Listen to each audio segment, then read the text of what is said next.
Education system पर भी धर्मेंद्र प्रधान नाम का वायरस बैठा हुआ है। ताली बजाओ प्रधान को।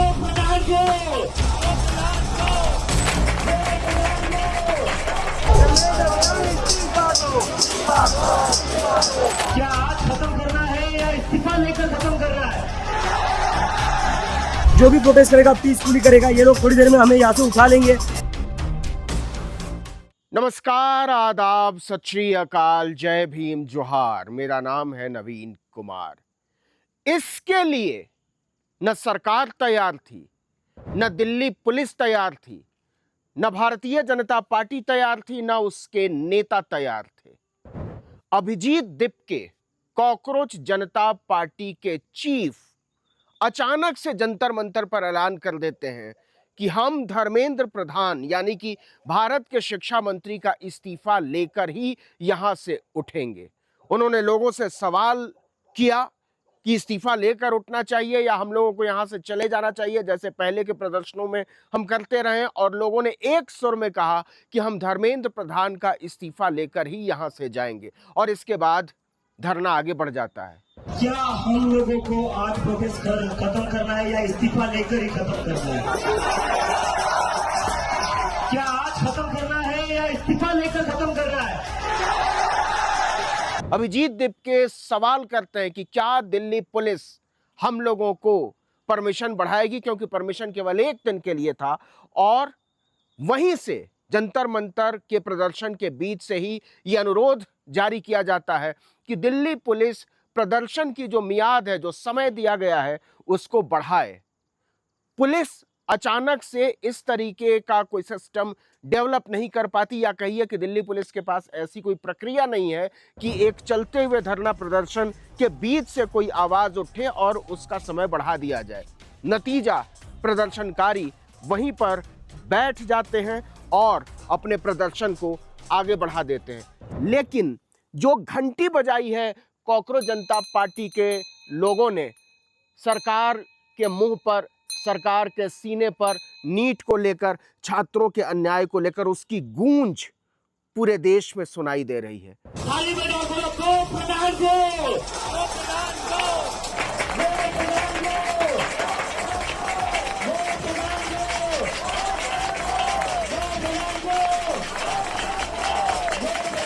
तो एक तरीके से आप कह सकते हैं कि कॉकरोच जनता पार्टी ने अपनी विश्वसनीयता को बढ़ाने के लिए, अपनी साख को बढ़ाने के लिए, या फिर कहें कि अपनी राजनीति के दायरे को व्यापक करने के लिए एक ऐसा रास्ता चुना जिसके लिए सरकार तैयार नहीं थी, जिसके लिए पुलिस तैयार नहीं थी, जिसके लिए प्रशासन तैयार नहीं था। क्योंकि देखिए, एक सवाल लगातार लोगों के जहन में घूम रहा था, और वो सवाल ये था कि ये कॉकरोच जनता पार्टी किसके लिए काम कर रही है, कहां से पैसा आ रहा है, कहां से बाकी की सुविधाएं मिल रही हैं, लगातार परमिशन कैसे मिलते चले जा रहे हैं, कैसे हर जगह पर पुलिस इनको सुरक्षा व्यवस्था मुहैया करा रही है जबकि बाकी लोगों को गिरफ्तार किया जा रहा है।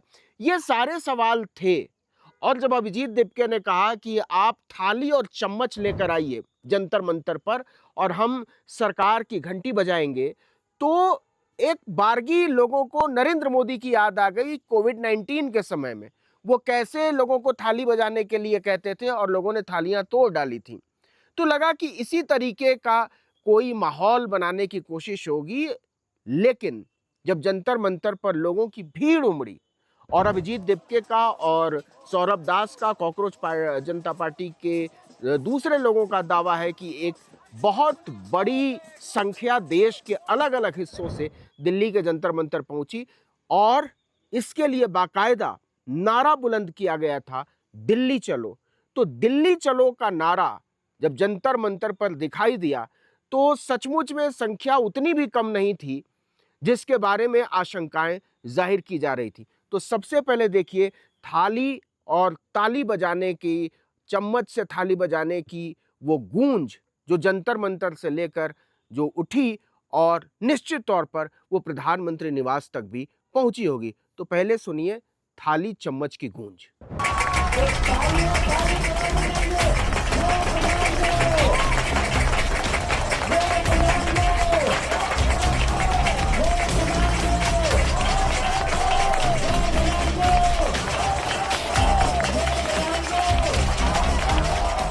अब यहां से आगे का सवाल यह है कि कॉकरोच जनता पार्टी का आंदोलन आगे कैसे बढ़ेगा, उसका तरीका क्या होगा, उसके रिसोर्सेस क्या होंगे, और सबसे बड़ा सवाल, कौन सी जनता कॉकरोच जनता पार्टी के साथ जुड़ेगी। कौन सी जनता से मेरा आशय उन लोगों से है जो अभी तक कॉकरोच जनता पार्टी के साथ नहीं आए। क्या वो पॉलिटिकल फोर्सेस होंगी, क्या वो किसान होंगे, क्या वो मजदूर होंगे, क्या वो वाले छात्र होंगे जो विश्वविद्यालयों में पढ़ते हैं और जो नीट की परीक्षा नहीं देते हैं, या फिर धर्मेंद्र प्रधान के इस्तीफे के इर्द गिर्द ही यह पूरा आंदोलन सिमटा रहेगा। क्या कुछ नए सवाल भी जोड़े जाएंगे।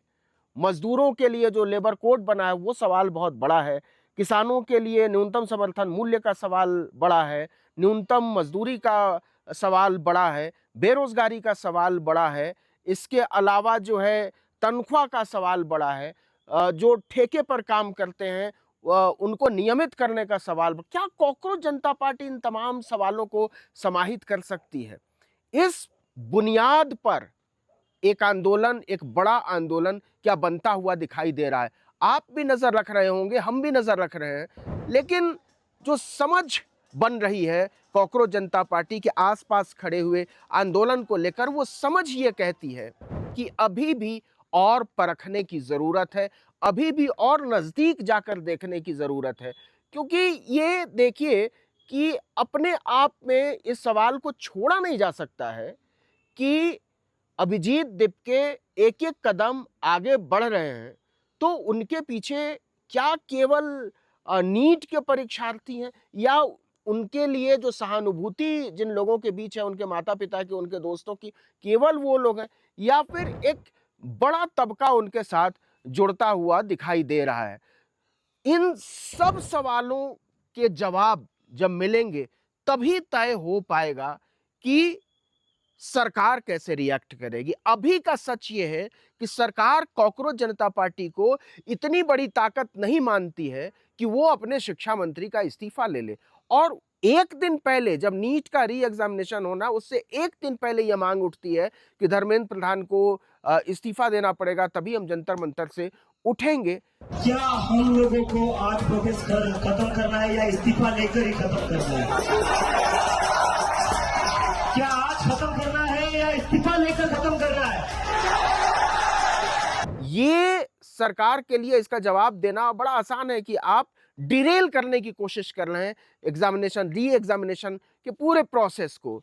इससे कैसे कॉकरोच जनता पार्टी लड़ेगी, या क्या उसके पास जवाब होगा, उसके आंदोलन का फ्रेमवर्क क्या होगा, उसकी पॉलिसीज क्या हैं, राजनीति को लेकर उसकी समझ क्या है, इन सब पर नजर बनाकर रखने की जरूरत है।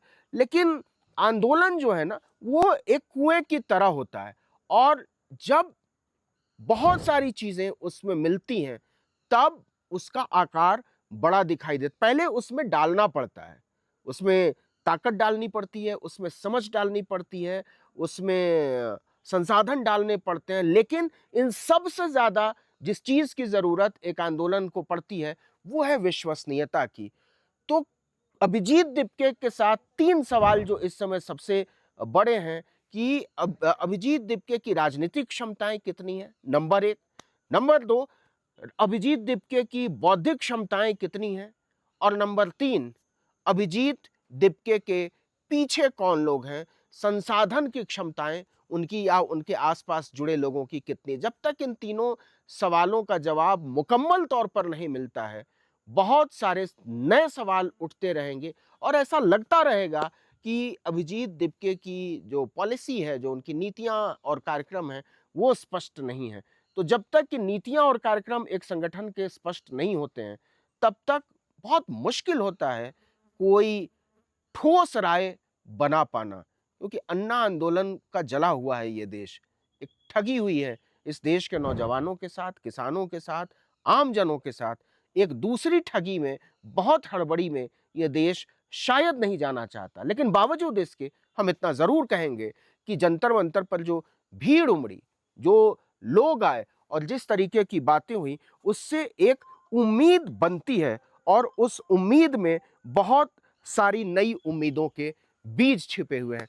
तो नजर बनाकर रखिए, हम भी नज़र बना कर रखेंगे। आने वाले दिनों में अभिजीत दीपके क्या कहते हैं और क्या करते हैं, इन दोनों को विश्वसनीयता के तराजू पर हम भी तौलेंगे, आप भी तौलिए।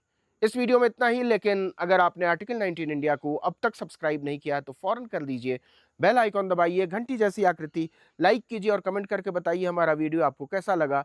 हमारा ट्विटर हैंडल है article19_India और मेरा ट्विटर हैंडल है नवीन जर्नलिस्ट। नमस्कार।